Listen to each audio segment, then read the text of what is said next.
Wetlands are teeming with life, generous, inspiring, beautiful, vulnerable, necessary.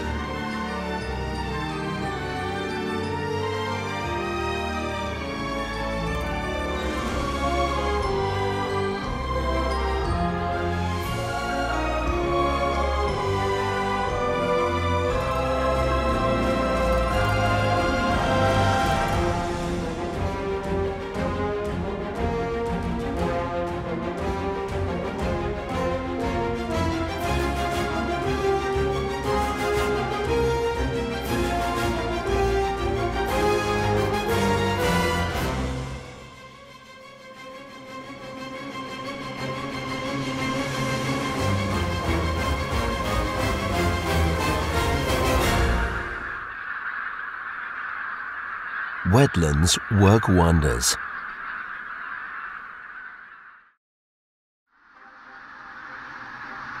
Warta Rivermouth National Park, autumn.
Not all geese that came here from Siberia and the far north are leaving for winter.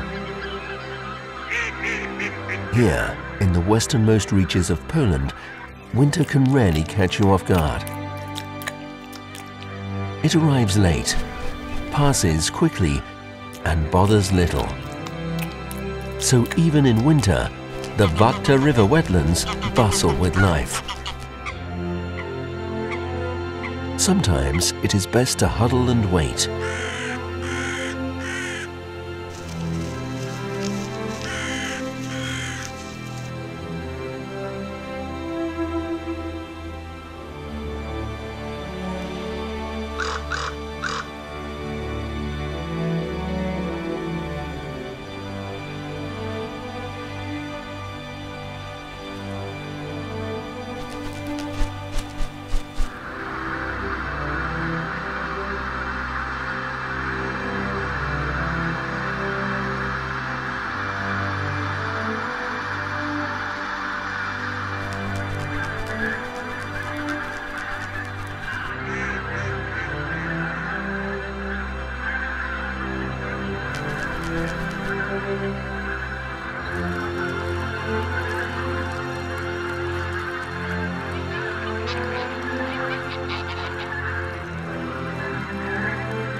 Stillness, which is good for the heron, is impossible for the otter.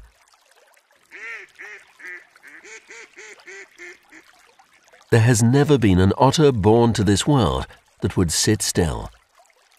For otters, life is motion and play. Mouth-to-mouth resuscitation on a numb frog recovered from under the ice? Why not? We will improve its circulation and then eat it. Beavers. The otter's stately neighbors hardly ever hurry. Branches, and in summer also herbs and grasses, don't run away, so there's no need for beavers to chase their food. Most families stick to their territories and good beaver habits. So as long as water doesn't run short and people mean no harm, beavers can be in a mellow mood, even in wintertime.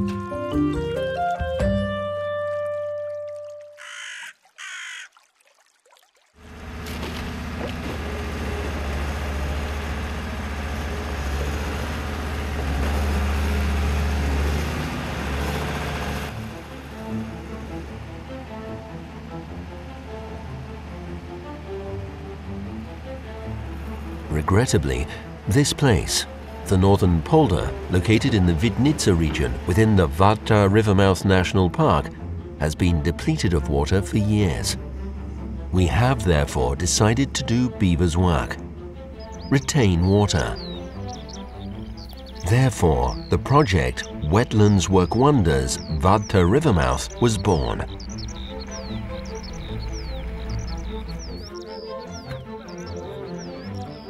Just as beavers do, we build a network of canals, sluices and weirs. However, we use excavators and cranes while employing a whole team of hydrologists, engineers and constructors.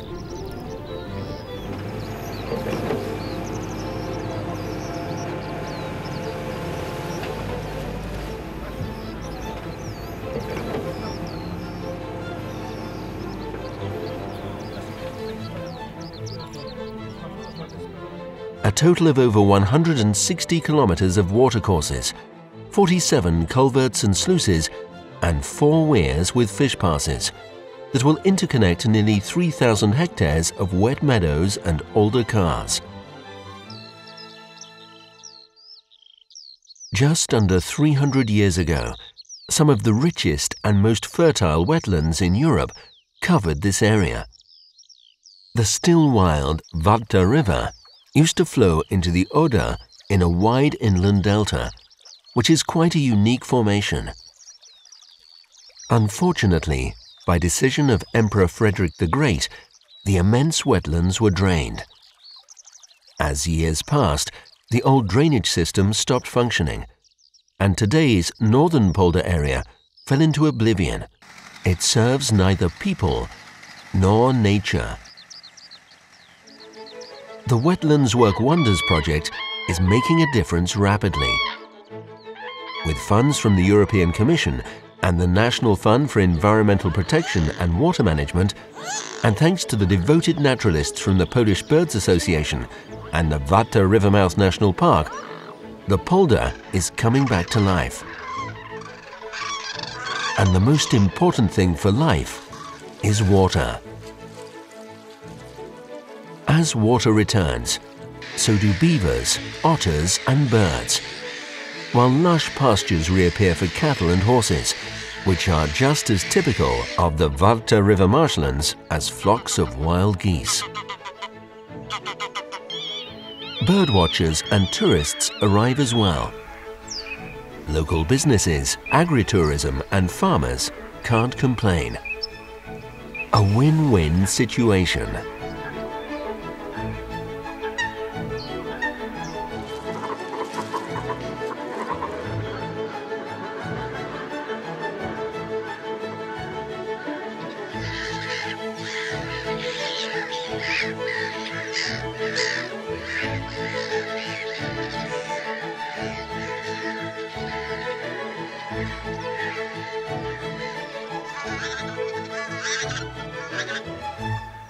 Spring. Greylags, sacred birds of the Slavs, are at home here.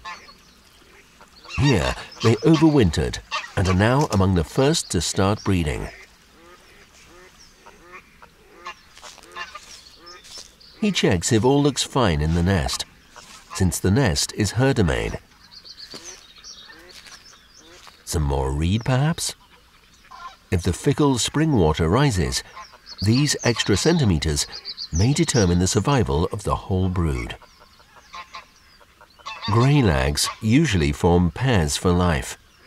However, when nosy scientists decided to check the hatchling's DNA, it turned out that not all brothers and sisters in a nest had the same father. Apparently, our gander knows the results of this research. No wonder he is unwilling to receive guests during this special time.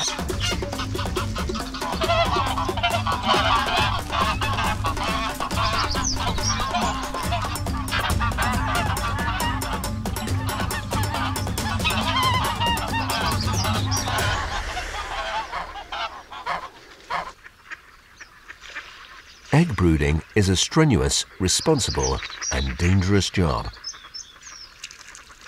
especially when it lasts a month, as it does for greylags.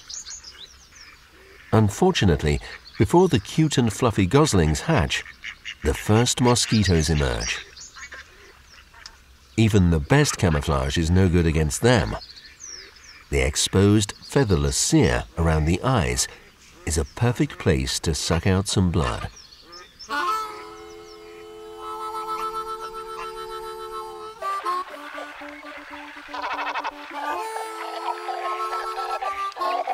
It is also peak season for the cormorant colony. Busy construction is underway.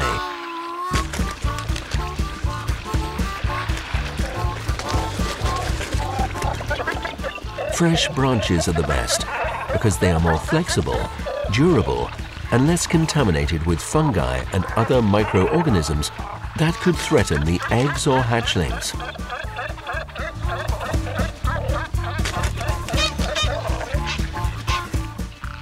But how to break off fresh branches with a beak that normally serves as a fishing tool?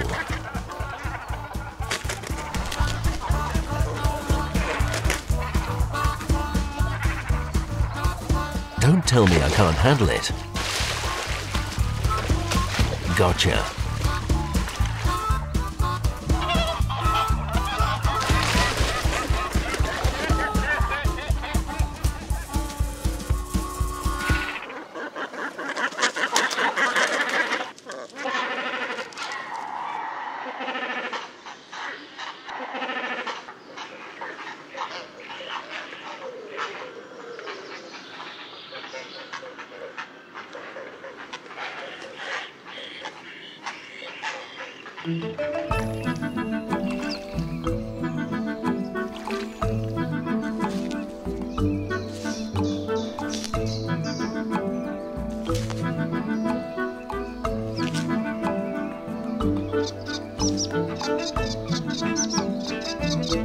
All birds, both those large, like cranes, and those small, like the sedge warbler, are already sitting on their eggs or building their nests, or preparing for it.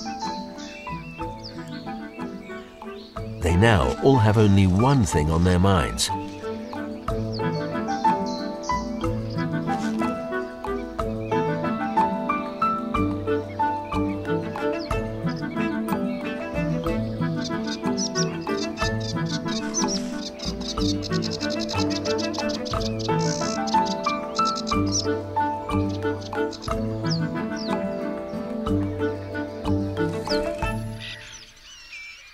including those that are still on their way to the west or the far north and have made a stopover to rest in the welcoming Warta River wetlands, such as famous ruffs,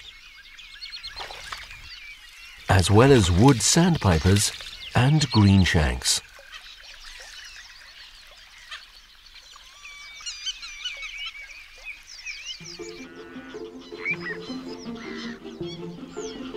Little ringed plovers are at the peak of their breeding season.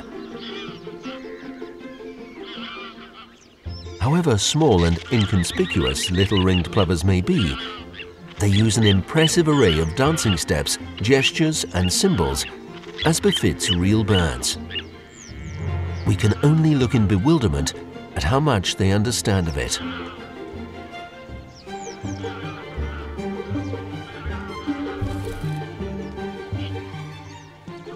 One thing is certain, nothing here happens by accident.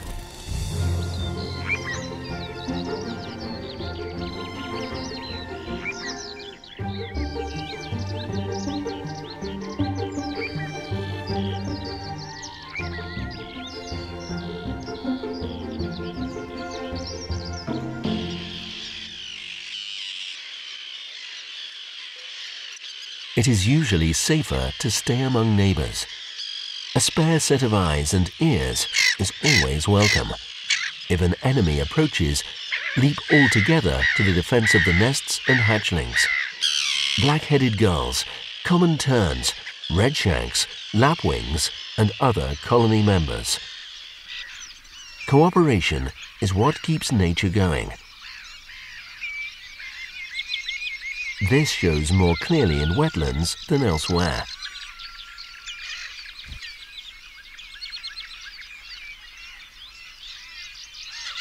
However, if you cooperate with gulls, even being one of them, you have to accept that sometimes an egg or a hatchling may be lost. But it is better to lose one than an entire brood. Petite-looking little terns, the smallest and rarest of our terns, also use the umbrella of a multi-species colony. Just as yellow wagtails and lapwings, which were common until recently, but today their numbers are dwindling at one of the fastest rates.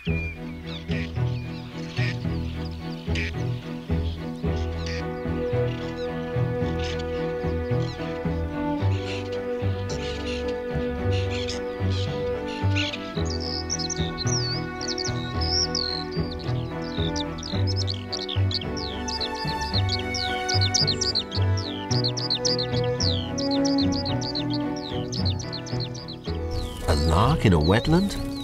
Why not? Wetlands are a great mosaic of small and large niches, habitats and enclaves. In other words, something to suit all tastes.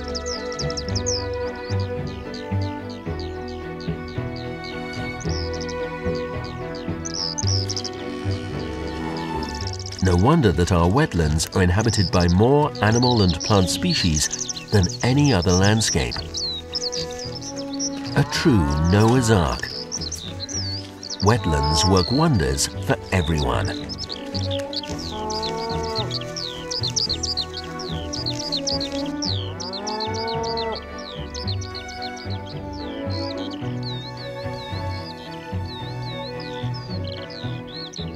Some of our most rare and quickly declining bird species find their last safe haven here.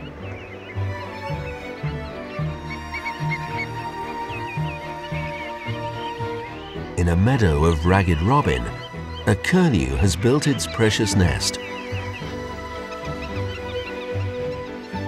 A little further away, a long-legged black-tailed godwit did the same.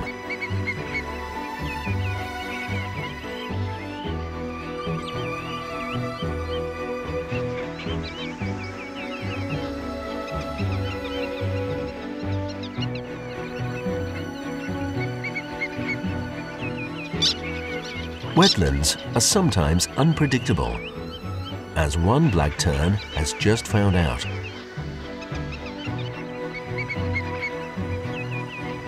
Wetlands, or even duck holes overgrown with shrubs, are also home to the most romantic of birds, the nightingale.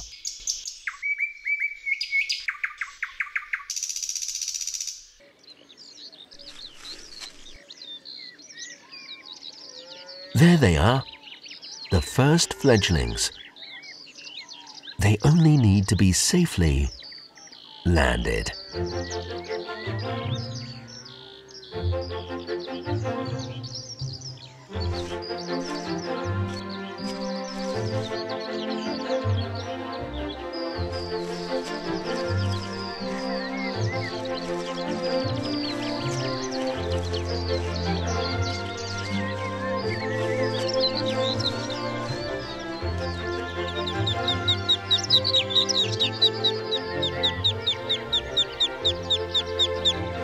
A true leap into life.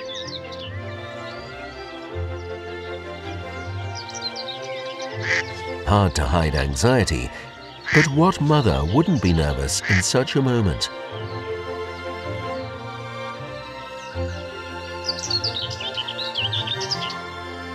And so we set out together to go through life.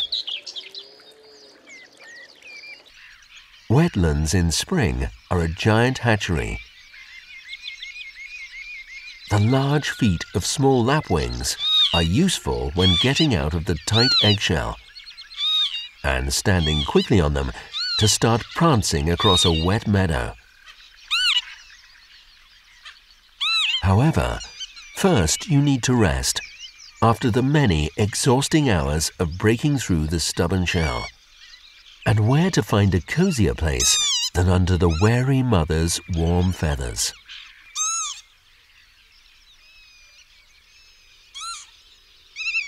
It is also a big day today for the neighbors, redshanks.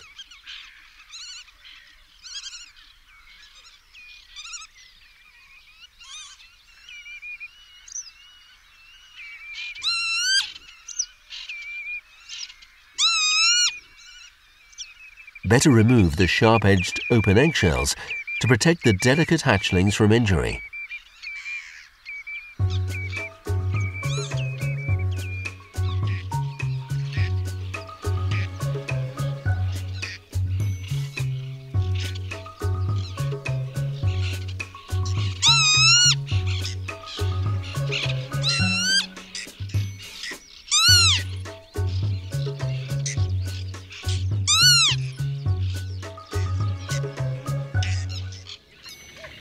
Drakes, such as this shoveler, are exempted from parental chores. Their main task is to look good and obviously pass on their genetic material. Their partners, with which the stylish drakes stay only for one short season, look after the rest.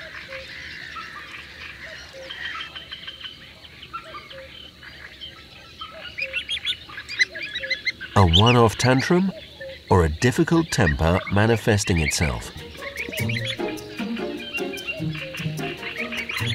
Against odds, it is not always the most aggressive one that wins in nature. Winning a battle? Often, yes indeed. Winning a war or life? Usually not. Even now, it shows that while the little troublemaker is looking for a quarrel, his siblings are busy eating. A very wise decision, especially when one needs to grow fast. As the old proverb goes, he who lives by the sword will die by the sword. It applies to men and geese alike.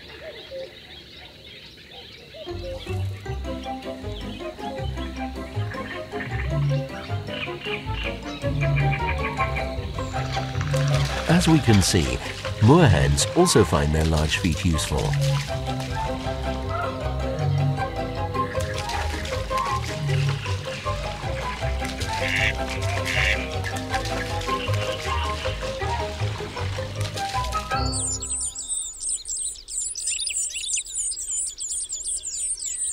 Back in the lark nest, hustle and bustle.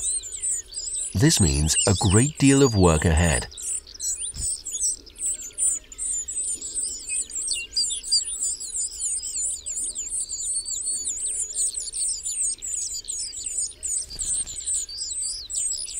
All parents face a challenging time. They must protect naive children from danger, teach them to tell friend from foe and food from poison, or toilet feeding the young themselves.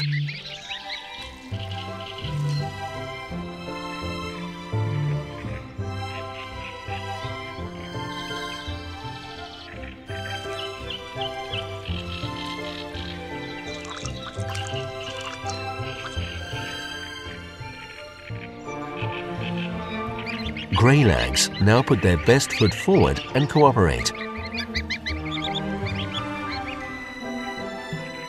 A rule that all children are ours governs their colonies.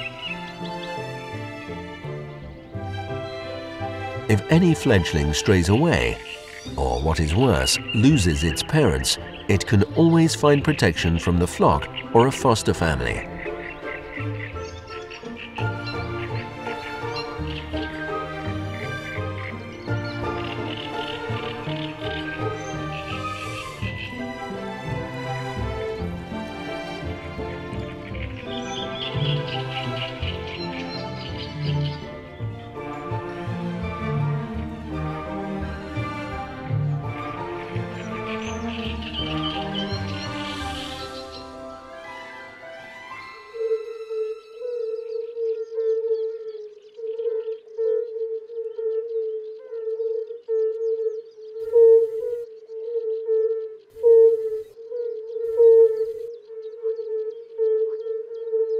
We bet that the Warta rivermouth wetlands have enough space to hold all the fire-bellied toads living here. But apparently, the spring hormonal unrest prevents one male from calmly passing by another without another round of wrestling.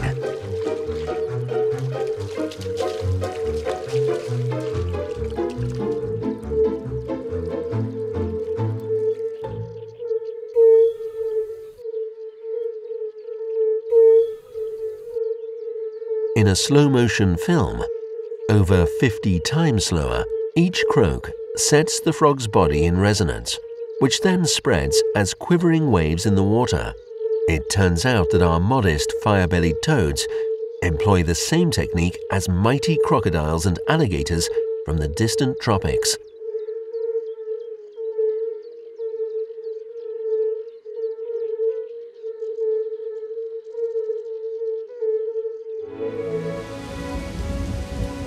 Wetlands form where two elements meet, earth and water.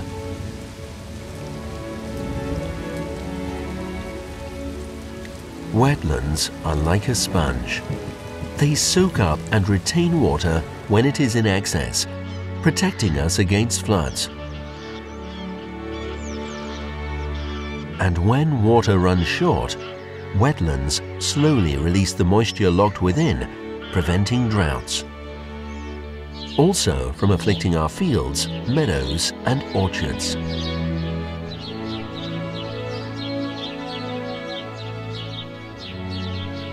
Like every sponge, wetlands purify and filter water, soil and air. Wetlands work real wonders on the climate. This is thanks to the incredible properties of marshy soils, especially due to peats, but also plants living in wetlands.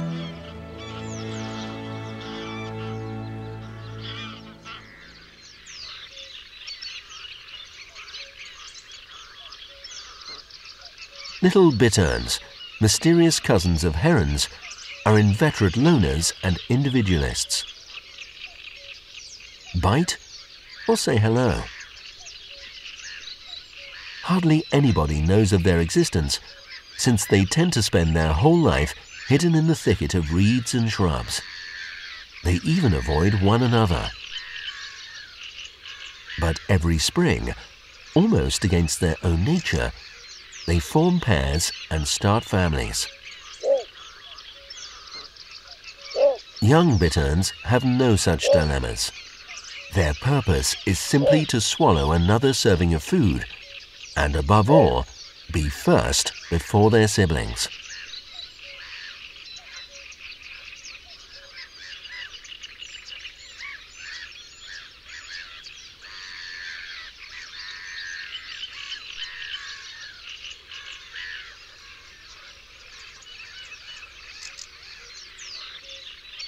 The male still calling from the nest? Perhaps it's a territorial signal and a warning to other little bitterns. However, considering the scarceness of these birds, the closest neighbor or competitor may be well away. Then perhaps the father is just showing his children how this message should sound.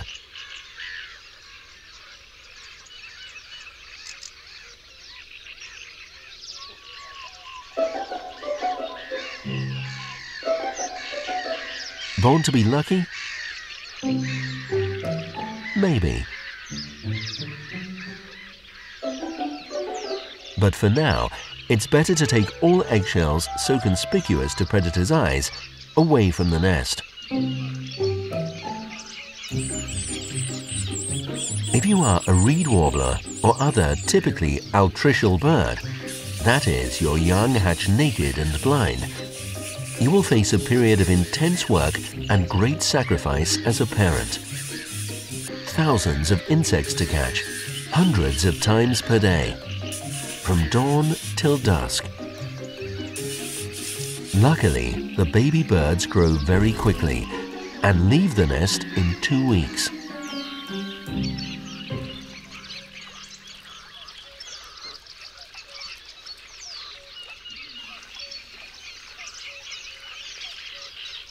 Parenthood in a species extremely rare in Poland, the shelduck, which belongs to a group of birds known as precocial, requires less sacrifice. Or is it only our opinion?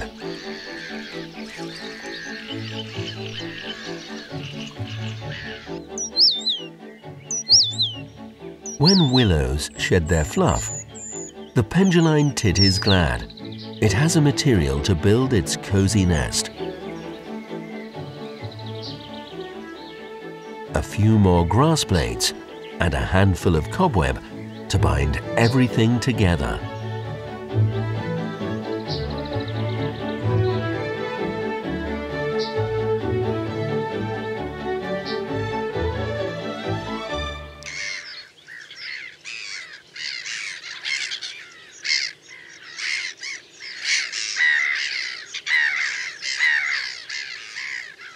As in a colony of black-headed gulls, fledglings grow rapidly all around.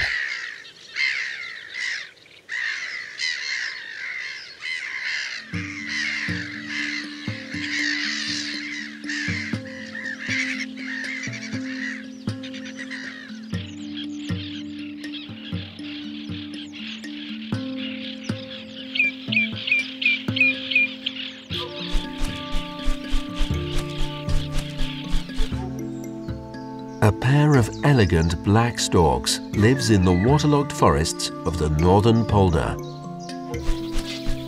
The parents, just as everyone now, are busy with feeding and rearing their young. Black storks are expert fishermen, but they don't compete with the many anglers who visit these parts. The birds prefer smaller prey. Luckily, the Warta River backwaters abound in fish.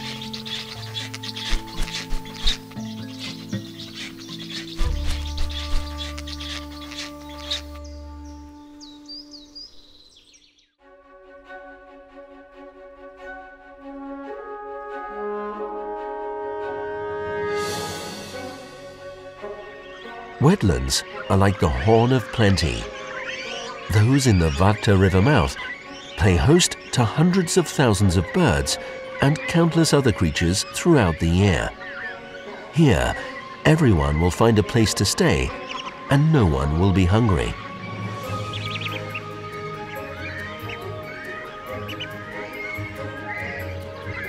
We are also here.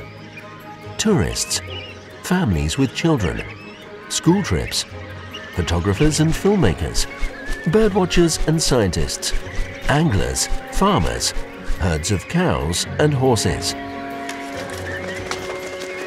Because wetlands work wonders for people.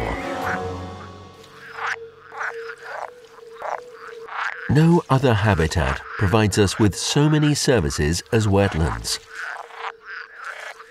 Nevertheless, no other landscape has been more transformed or damaged by us.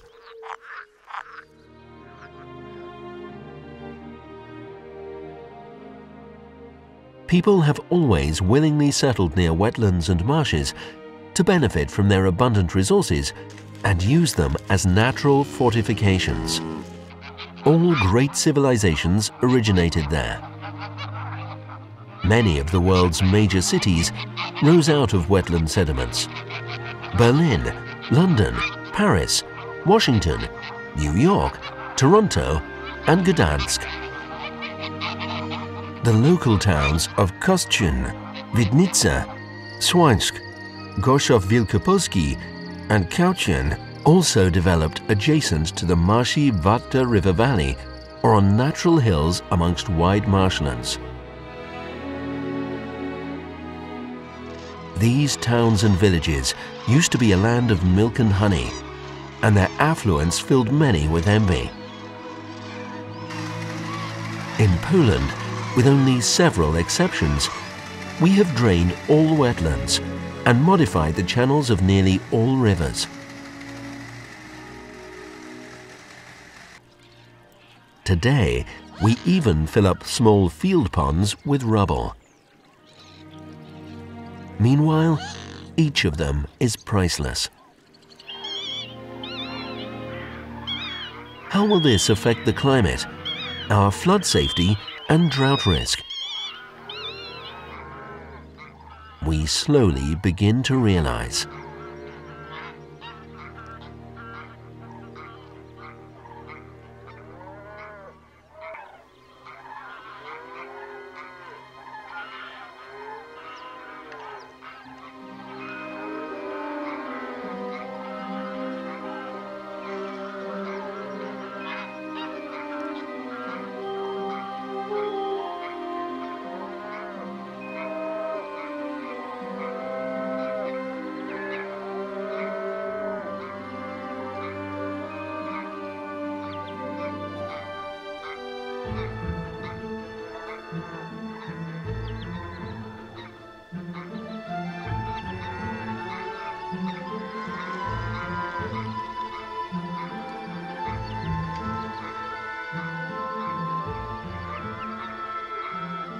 Warm wetland summer is a time of insects.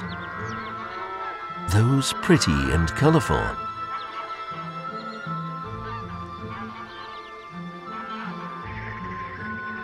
Those mysterious and elusive.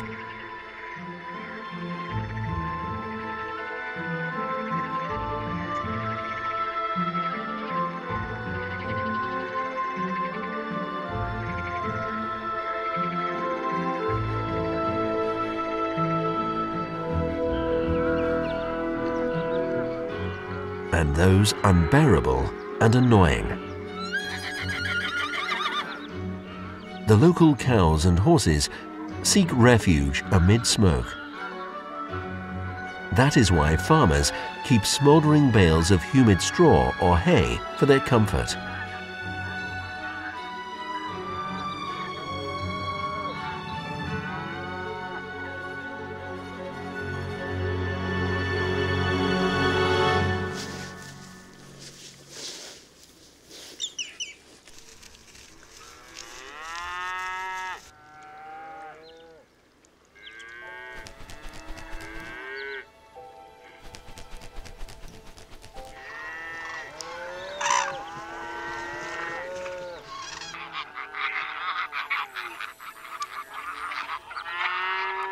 Summer is drawing to an end. Children finally raised. Feathers changed. Plenty of food around. A moment to unwind.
Without cows and horses, the Warta rivermouth landscape wouldn't be itself.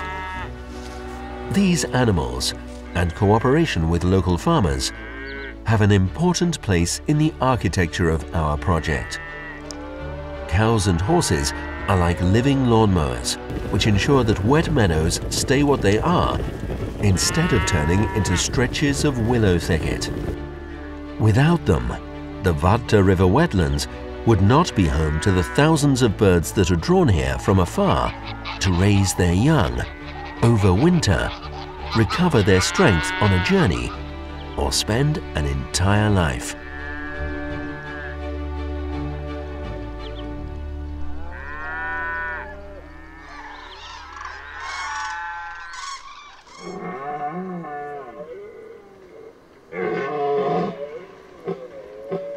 In autumn, the local cows and horses, and even birds, have to make room for proud deer. It is now their turn to be carried away by a hormonal surge.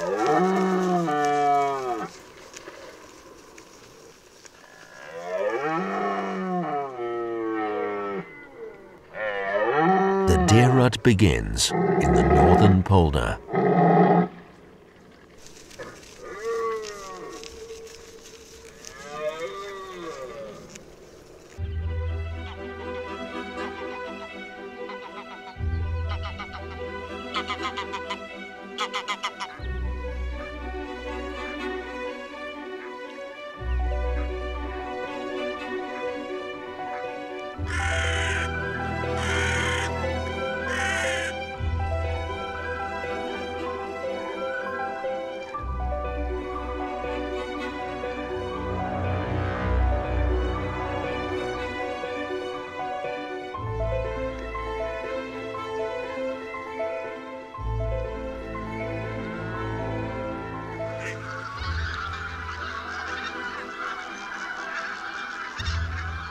First, there was the ancient mother goose that laid a golden egg among waters, magnificent like the sun.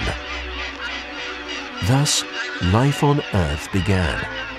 Traditional folk beliefs and modern science agree over one point. Life originated in water.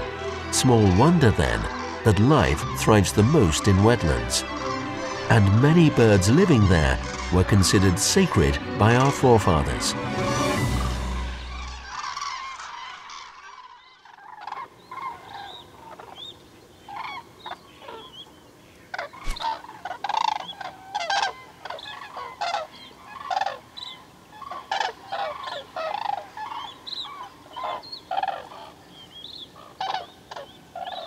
Who knows? Perhaps the cranes perched amongst the wetland still hold up the sky above us. The wild geese calling wake our souls to life.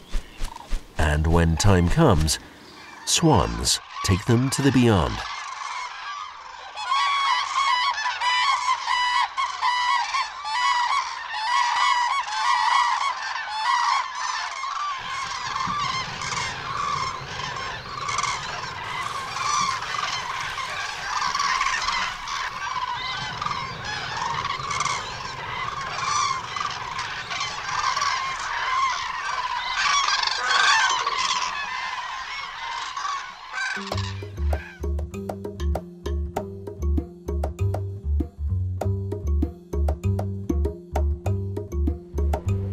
Winter is the time when we have revisited the over-dried meadows of the Northern Polder for 5 successive seasons, so as not to disturb the birds, deer or cows.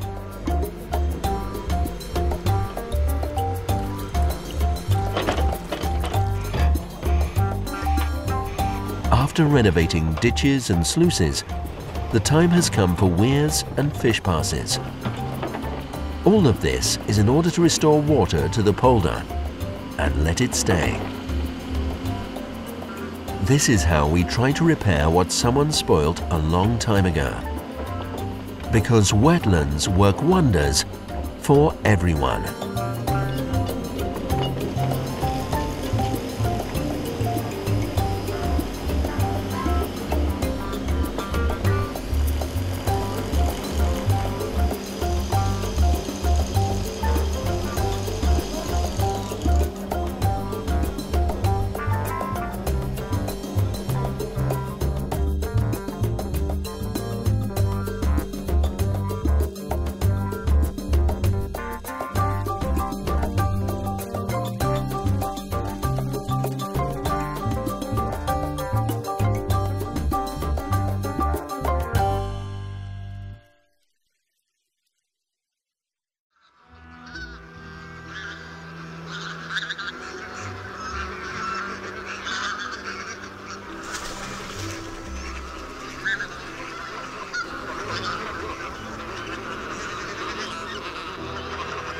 Instead of forcibly transforming nature, rivaling or destroying it, let's cooperate with it.